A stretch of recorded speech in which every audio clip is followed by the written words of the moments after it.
Chapter 2. Lucy, the roommate who loves to hear herself sing, is rushing around the living room, gathering keys, shoes, a pair of sunglasses. I'm seated on the couch, opening up shoe boxes stuffed with some of my old things from when I lived at home. I grabbed them when I was home for my father's funeral this week. You work today? Lucy asked. Nope, I have bereavement leave until Monday. She stops in her tracks. Monday? She scoffs. Lucky bitch. Yes, Lucy, I'm so lucky that my father died. I say it sarcastically, of course, but I cringe when I realize it's not actually very sarcastic. You know what I mean, she mutters. She grabs her purse as she balances on one foot while sliding her shoe onto the other. I'm not coming home tonight, staying over at Alex's house. The door slams behind her.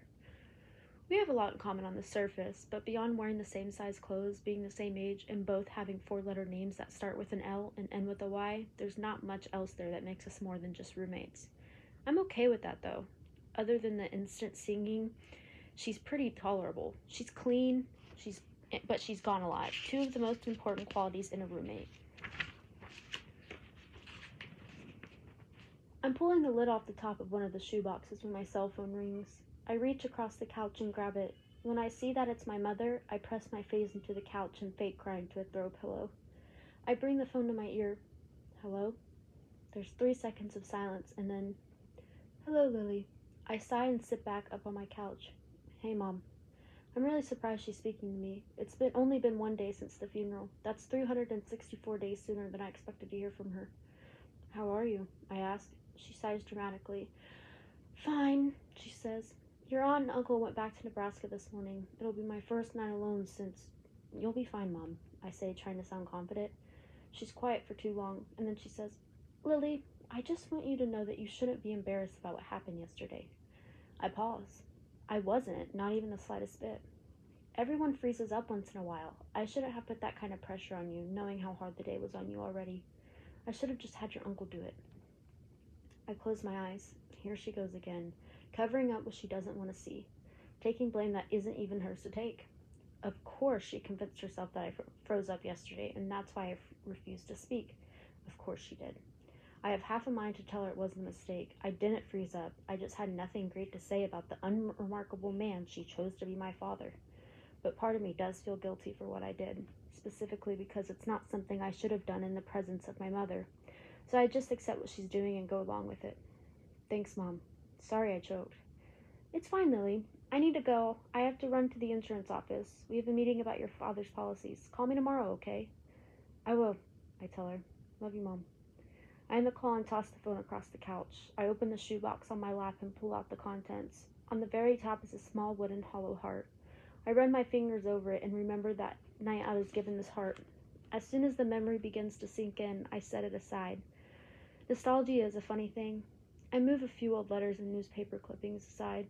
Beneath all of it, I find what I was hoping was inside these boxes, and also sort of hoping wasn't. My Ellen diaries. I run my hands over them. There are 3 of them in this box, but I'd say there are probably 8 or 9 total. I haven't read any of these since the last time I wrote in them. I refused to admit that I kept a diary when I was younger because that was so cliche. Instead, I convinced myself that what I was doing was cool because it wasn't technically a diary. I addressed each of my entries to Ellen DeGeneres because I began watching her show the first day it aired in 2003 when I was just a little girl. I watched it every day after school and was convinced Ellen would love me if she got to know me. I wrote letters to her regularly until I turned 16, but I wrote them like one would write entries in a diary. Of course, I knew the last thing Ellen DeGeneres probably wanted was a random girl's journal entries. Luckily, I never actually sent any. But I still liked addressing all the entries to her, so I continued to do that until I stopped writing in them altogether. I open another shoebox and find more of them. I sort through them until I grab the one from when I was 15 years old. I flip it open, searching for the day I met Atlas. There wasn't much that happened in my life worth writing about before he entered it, but somehow I filled 6 journals full before he even came into the picture. I swore I'd never write these again, but with the passing of my father, I've never been thinking about my childhood a lot. Maybe if I read through these journals, I'll somehow find a little strength for forgiveness. Although I fear I'm running the risk of building up even more resentment, I lie back on the couch and I begin reading. Dear Ellen, before I tell you what happened today, I have a really good idea for a new segment on your show. It's called Ellen at Home. I think lots of people would like to see you outside of work.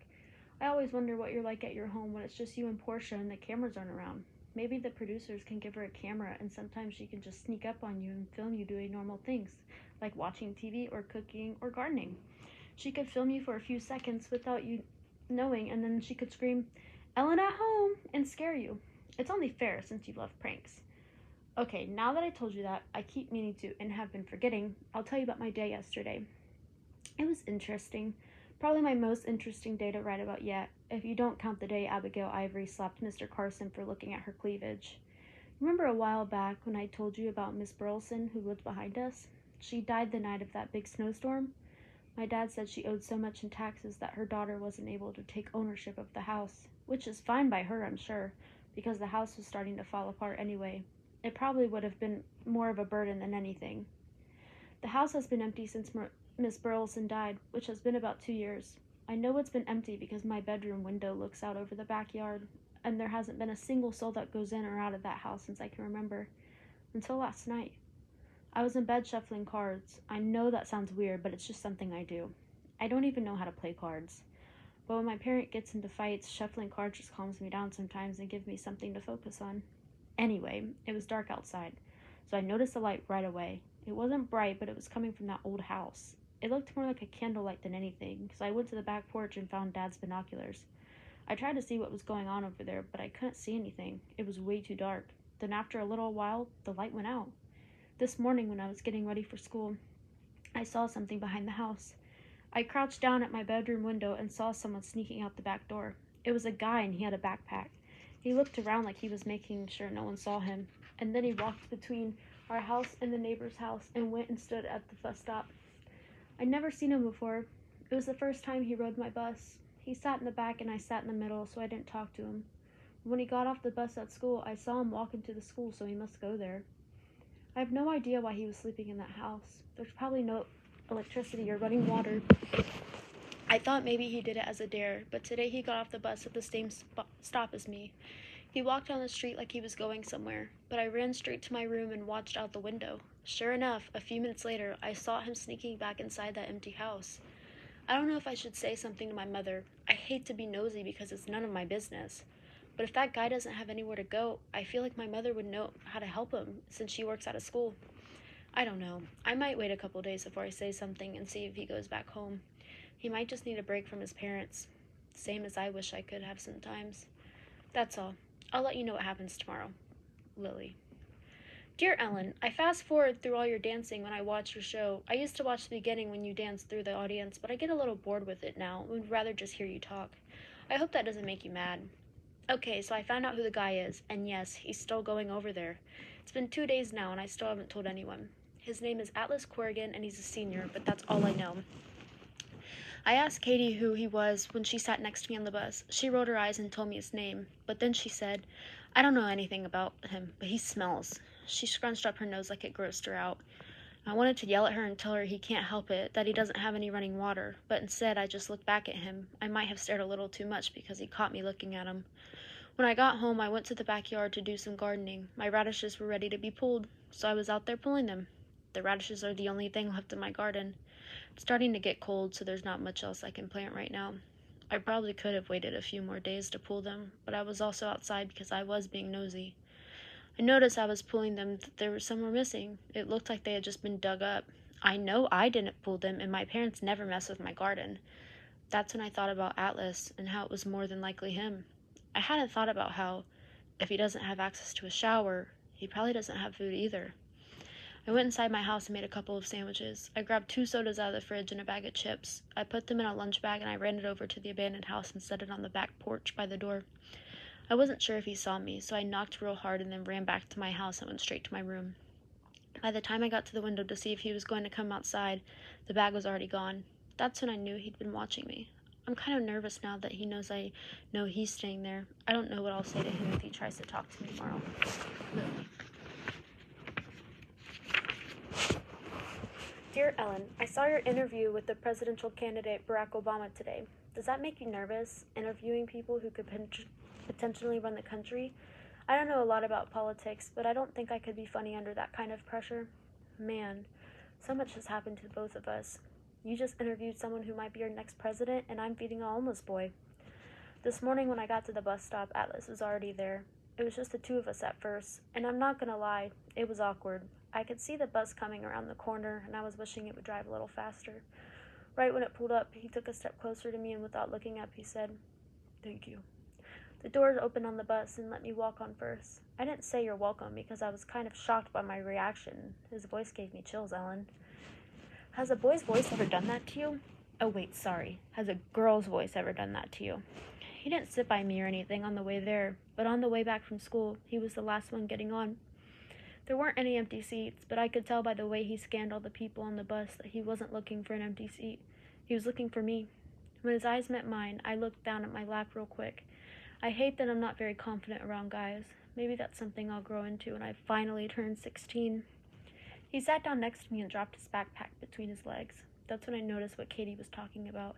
He did kind of smell, but I didn't judge him for that.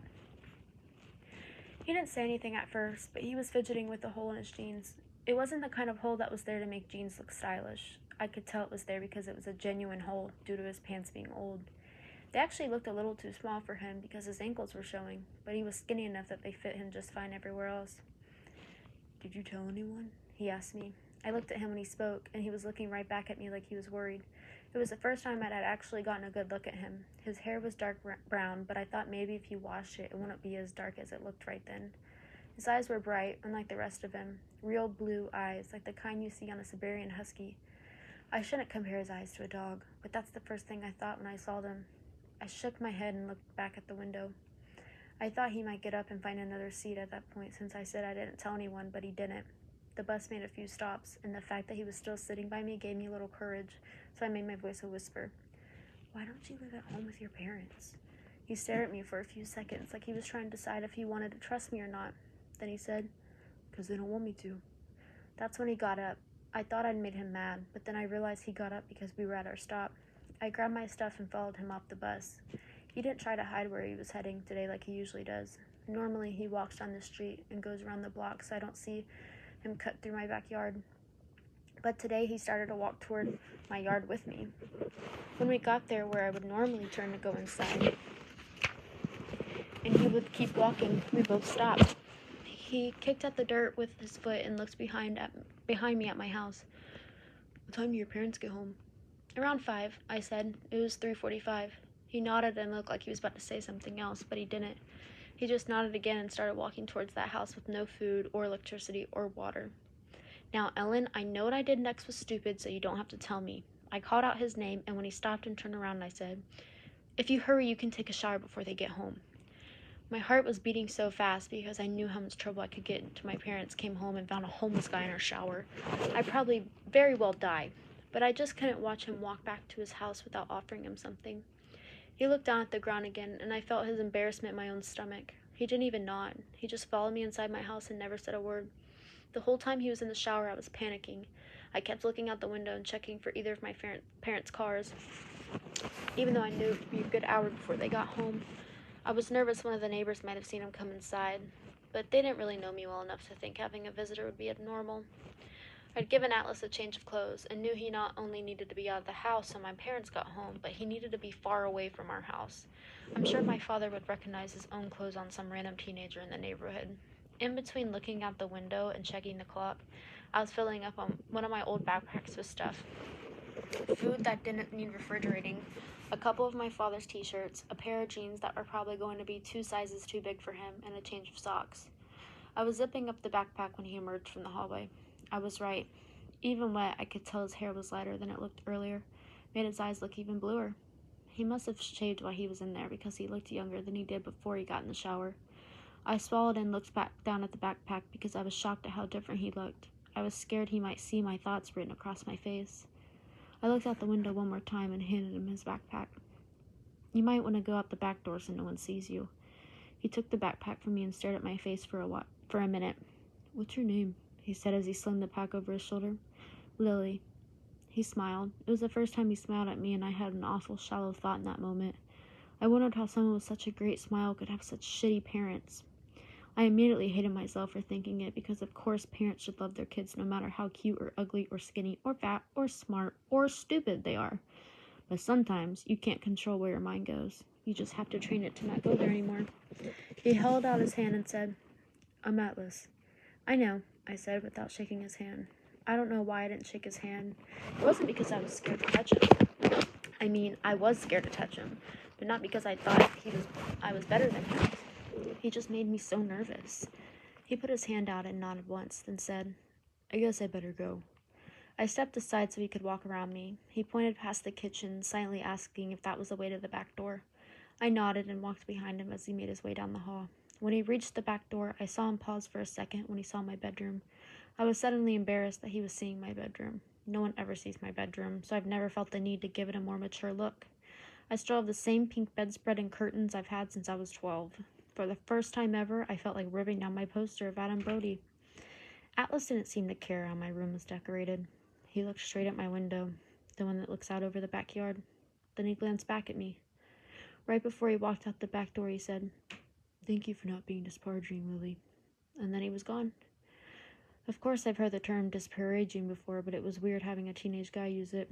What's even weirder is how everything about Atlas seems so contradictory. How does a guy who's obviously humble, well-mannered, and use words like disparaging end up homeless? How does any teenager end up homeless? I need to find out, Ellen. I'm going to find out what happened to him. You just wait and see. Lily. I'm about to open another entry when my phone rings. I crawl across the couch for it, and I'm not the least bit surprised to see it's my mother again. Now that my father has passed and she's alone, she'll probably call me twice as much as she did before. Hello? What do you think about me moving to Boston? She blurts out. I grab the throw pillow next to me and shove my face into it, muffling a scream. Wow, I say. Really?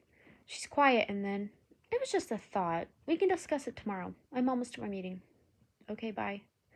And just like that, I went to move out of Massachusetts. She can't move here. She doesn't know anyone here. She'd expect me to entertain her every day. I love my mother, don't get me wrong, but I moved to Boston to be on my own, and having her in the same city would make me feel less independent.